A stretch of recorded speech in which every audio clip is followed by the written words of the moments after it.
जयोस्तु ते श्री महान मंगले शिवास्पदे शुभदे स्वतंत्रते भगवती महामहं यशोयुता वंदे। यावेळी ऐकल्यानंतर अर्थातच आपल्या डोळ्यासमोर उतुंग व्यक्तिमत्व असणारे स्वातंत्र्यवीर सावरकर यांची मूर्तीच उभा राहते। त्यांचे जीवन म्हणजे मृत्यूला मूर्तिमंत आव्हानच आहे आणि त्यांचे साहित्य हे स्वातंत्र्यप्रीतीचे आणि देशभक्तीचे धगधगते अग्निकुंडच आहे। आणि म्हणूनच विश्वात फक्त आहेत विख्यात बहादर दोन, विश्वात फक्त आहेत विख्यात बहादर दोन, जे आई करिता गेले सागरास पालांडून, जे आई करिता गेले सागरास पालांडून। यावळीतील विनायक म्हणजेच विनायक दामोदर सावरकर यांनाच आपण साहित्यिक सावरकर असे म्हणतो। त्यांच्या साहित्याबद्दल सांगायचं झालं तर त्यांचं साहित्य केवळ लोकरंजनासाठी नव्हे तर त्यामागील प्रकांड बुद्धिमत्ता ही महाकवी रवींद्रनाथ टागोर यांच्या साहित्य इतकीच प्रतिभा संपन्न व प्रभावी होती। सावरकरांनी कवी, नाटक, शाहीर, पत्रलेखन, आत्मचरित्र, लावण्या, फटके लिहिली। या सर्वांची सुरुवात झाली ती अगदी लहानपणापासूनच।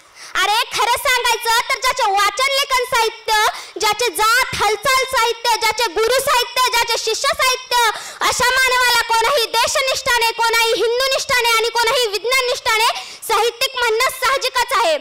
अरे जो माणूस लहान असताना दुसऱ्यांच्या जीवनावर साहित्य लिहितो तोच खरा साहित्यिक सावरकर। कधी कधी असं वाटतं विनायकाचं नाव ऐकताच कोणीतरी अधिकारी नाटक बंद करण्यासाठी येतो की काय। विनायकाच्या लेखणीची देवकीच्या देवांकुशासारखी कर्णस्वत स्थिती झाली आहे। अशी लेखणी चालवणारे अर्थात स्वतःच्याच लेखणीतून स्वतःलाच उलगडणारे म्हणजे साहित्यिक सावरकर। आपले विचार भाषण आणि लेखनातून मांडणारे मात्र जहालमतवादी म्हणून ओळखले जाणारे साहित्यिक सावरकर। सावरकरांकडे महाकवीची प्रतिभा होती, महाकवीचा नायक शोभावे अशा विरोधात त्यांची जीवन कहाणी होती।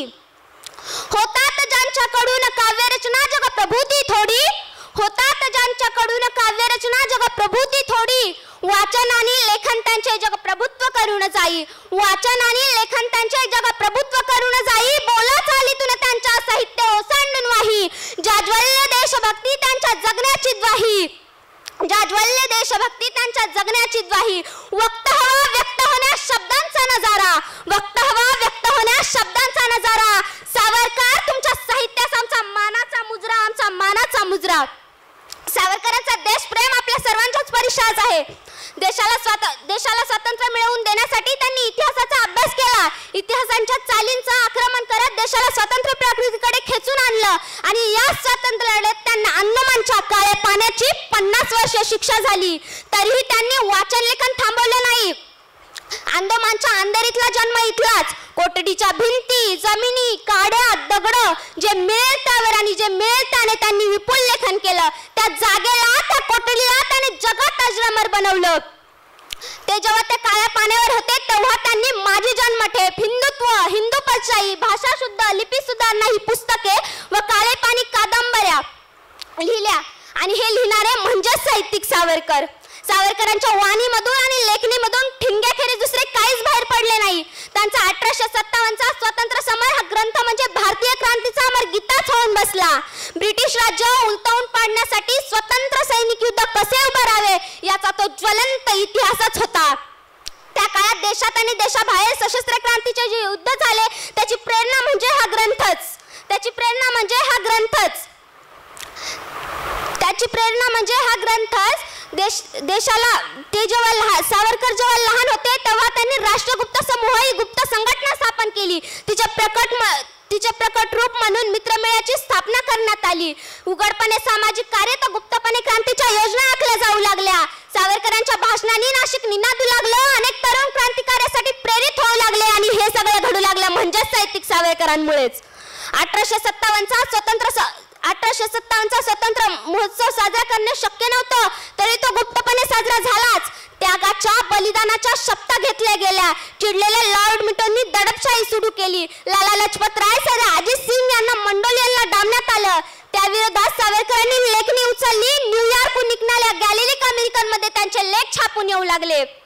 त्या लेखांचे जर्मनी, फ्रेंच, इटालियन, पोर्तुगीज त्या भाषेत त्या देशाचे अनुवाद प्रसिद्ध होऊ लागले। होते. सावरकरांच्या मनाप्रमाणे घडू लागलं. हिंदुस्थानाच्या स्वातंत्र्याचा प्रश्न जगभर चर्चेला जाऊ लागला आणि हेही स्वातंत्र्यवीर विनायक दामोदर सावरकरांमुळेच.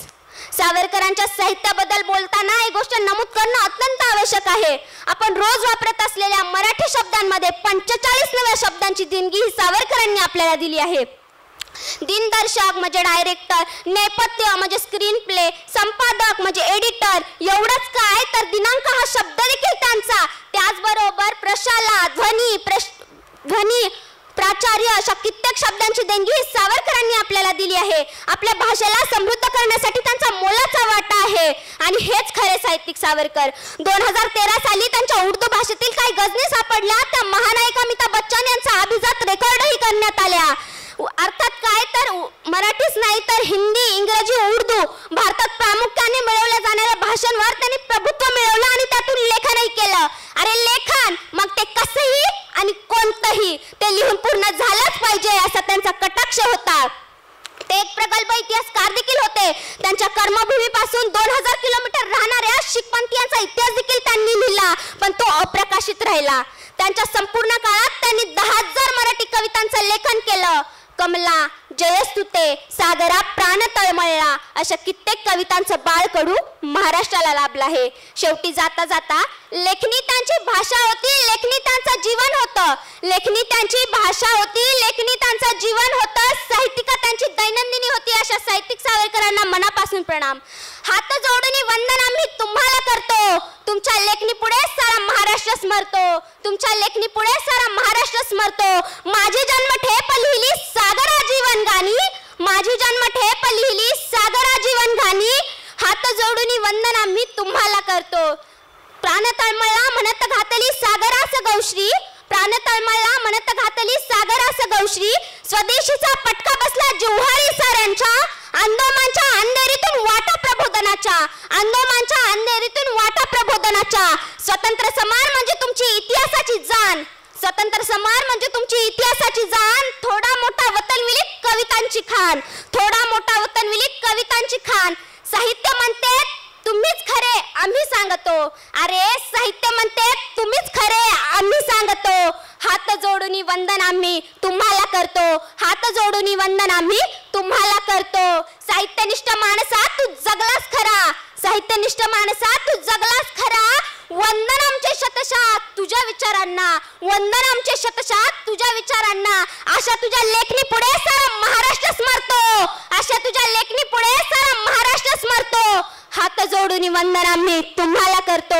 हात जोडून वंदन आम्ही तुम्हाला करतो. धन्यवाद.